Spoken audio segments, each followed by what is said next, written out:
ishlashyapti, yopiq, ochiq ishlashyapti, rasmiy, norasmiy ishlashyapti. O'sha akamiz aytgan chumali vazifasini kimdir qay darajada bajaryapti. Kimdir 500 yildan beri mana shu yerda 500 marta bir masala gapirib ketyapti, lekin ikki varaq bir narsa yozib, mana qilib, mana qonunni, mana kodeksni, mana moddasiga manaqa meni taklifim degan gap yo'q. Lekin 300 yildan beri mana tadbirlarda juda ko'tarinki qilib, haligi chumolichalik bo'lmayotganlar ham bor. Men sizlarga bugun bitta chumolini tanishtirmoqchiman. Paxtaobodda korrupsiyasiz kelajak degan brend bor. Bu o'zi ro'yxatda o'tmagan.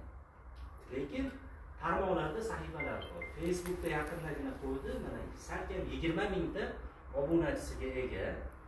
Chumolichalik bir narsalar qilib, shu rahbar va mansabdor shaxslarda harakatsizligi deysizmi, shu jamiyatda bo'layotgan adolatsizliklar deysizmi, o'ziga yarasha munosabatini bildirib, shu odamlarga mushkulini oson bo'lishiga munosib hissa qo'shib kelayotgan chumoli bor. Shu o'zi qanaqa bu natijaga erishyapti, nima bo'layapti o'zi, shu qanaqa samara beryapti, ular ro'yxatdan o'tsa-yu nima qilasan o'zi degan bir fikrlari bor. Sizlarga qiziq bo'lsa bir eshitsak. Shokir aka hamdardlik etib. Keling. Assalomu alaykum. Korrupsiyasiz kelajak vakiliman Amiljon Hamdardetov, ismim Shokirjon. Biz ro'yxatdan o'tganmiz 2023-yil Toshkentda. Toshkent shahrida filialimiz yo'q. Vakillarimiz bor. Ergashev Nishonxon, korrupsiyasiz kelajak tashkiloti vakili. Ana kelib ko'p narsani eshitib turibmizlar. Misal adiliydan chiqadigan davlat keldi deb o'ylayman. Ovozi bo'lar. Qonun ijrosi amallanmaguncha bu qamishlar bilan kurashishni amakimiz to'g'ri gapirdi. Korrupsiya bilan kurash foydasi. Keyin nodavlat notijorat tashkilotlarni hali hanuz davlat tashkilotlari organlari, ayniqsa hokimiyat organlari jiddiy qabul qilmayotgani Adam aka guvoh. Bizning jamoatchilik nazoratimiz bor. Asta-sekinlik bilan shakllantiryapmiz, kuchaytiryapmiz, kurashyapmiz. Turfa xil bosimlar ham bo'lyapti, hammasiga rozimizman. Lekin ba'zi bir mas'ullar borki, ochiqlik siyosatini, prezident olib borayotgan jamoatchilik nazorat ochiqlik siyosatini hali hanuz qabul qilmagan va undan xabari ham yo'q. To'g'risida biz mana so'rovnoma o'tkazyapmiz, bir hokimlik vakillik bo'yicha uni qilayotgan ishlar bo'yicha e'tiroz ko'tarayotganda jamoatchilikka so'rovnoma qo'ysak, biz ustimizda ichki ishlarga bor ariza beradi. Biz hayron bo'ldik. Prezident 2018-yilda chiqargan qaror bilan tanishmasmisiz? Jamoatchilik nazorati ochiq, subyektiv, obyektiv bo'yicha so'rovnoma o'tkazishga haqli. Mana shu qaror ko'rsatsa, bunaqa qaror ham bormi? Biz hokimiyat tizimi va boshqa davlat tashkilot organlari bilan hamkorlikka tayyormiz. Lekin ularda haligi kompyuter manmanlik borda, biz go'yoki ikkinchi qatlam, ular birinchi qatlam. Yana bir masala, hozirgi kunda juda ko'p korrupsiya holatlari bo'yicha ma'lumotlar keladi bizga, murojaat tushadi. Qonuniyligiga o'rganamiz, asoslarini o'rganib turib, albatta davlat tashkiloti organlariga, chora ko'ruvchi organlarga beramiz. Eng qizig'i yaqinda bir holat bo'ldi. Ergashev Dilshod shaxsan o'zi qatnashdi tadbirda. Korrupsiya holati bo'ldi, holat ushaldi.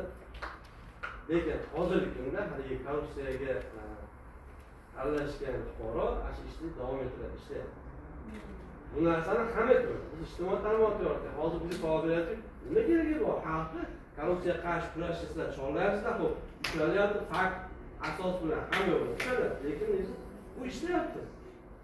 Hozir amakimlar bilmaymiz qarang, sabab shuni unutmang, sizga aytaman, hamma noto'g'ri tushunadi. Kelganda bu narsa sud orqali, sudi bo'lmaguncha prokuratura kim ushlagan, militsiya qiziq bo'shata olmaydi uni ishdan. Huquq cheklanib qoladi-da shu. Hozir qonun shunaqa darajaga yetib qolmoqda. Faqat hammani sud orqali, sud bo'lmaguncha ishlayveradi. Masalan, haligi tergovchi ayblanish deb aytdi, ayblanish haqida jalb qilish deydi shuning uchun. Shuning uchun u narsa dalil fakt bilan tushadi-da, isbot dalili fakti bo'lgandan keyin bo'ldi.